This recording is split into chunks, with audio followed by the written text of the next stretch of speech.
मेरे प्रिय, सुबह तुम जैसे ही सोकर उठे मैं तुम्हारे बिस्तर के पास ही खड़ा था। मुझे लगा कि तुम मुझसे कुछ बात करोगे। तुम कल या पिछले हफ्ते हुई किसी बात या घटना के लिए मुझे धन्यवाद कहोगे, लेकिन तुम फटाफट चाय पीकर तैयार होने चले गए और मेरी तरफ देखा भी नहीं। फिर मैंने सोचा कि तुम नहा के मुझे याद करोगे, पर तुम इस उधेड़बुन में लग गए कि आज तुम्हें कौन से कपड़े पहनने हैं।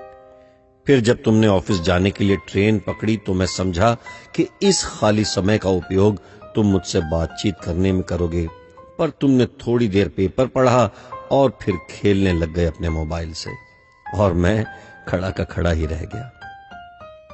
मैं तुम्हें बताना चाहता था कि दिन का कुछ हिस्सा मेरे साथ बिताकर तो देखो, तुम्हारे काम और भी अच्छी तरह से होने लगेंगे, लेकिन तुमने मुझसे बात ही नहीं की। एक मौका ऐसा भी आया कि जब तुम बिल्कुल खाली थे और कुर्सी पर पूरे 15 मिनट यूं ही बैठे रहे, लेकिन तब भी तुम्हें मेरा ख्याल नहीं आया। दोपहर के खाने के वक्त जब तुम इधर उधर देख रहे थे तो भी मुझे लगा कि खाना खाने से पहले तुम एक पल के लिए मेरे बारे में सोचोगे, लेकिन यह भी नहीं हुआ। दिन का भी काफी समय बचा था। मुझे लगा कि शायद इस बचे समय में हमारी कुछ बातचीत हो जाएगी, लेकिन घर पहुंचने के बाद तुम रोजमर्रा के कामों में व्यस्त हो गए, और जब वो काम निबट गए तो तुमने टीवी खोल लिया और घंटों तक टीवी देखते रहे। देर रात थक कर तुम बिस्तर पर सो गए।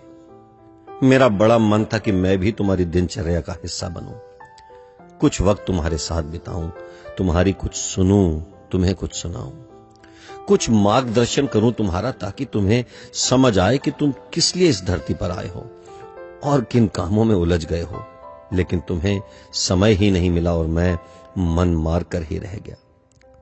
मैं तुमसे बहुत प्यार करता हूं, हर रोज इस बात का इंतजार करता हूं कि तुम मेरा ध्यान करोगे और अपनी छोटी छोटी खुशियों के लिए मेरा शुक्रिया करोगे। पर तुम तभी आते हो जब तुम्हें कुछ चाहिए होता है।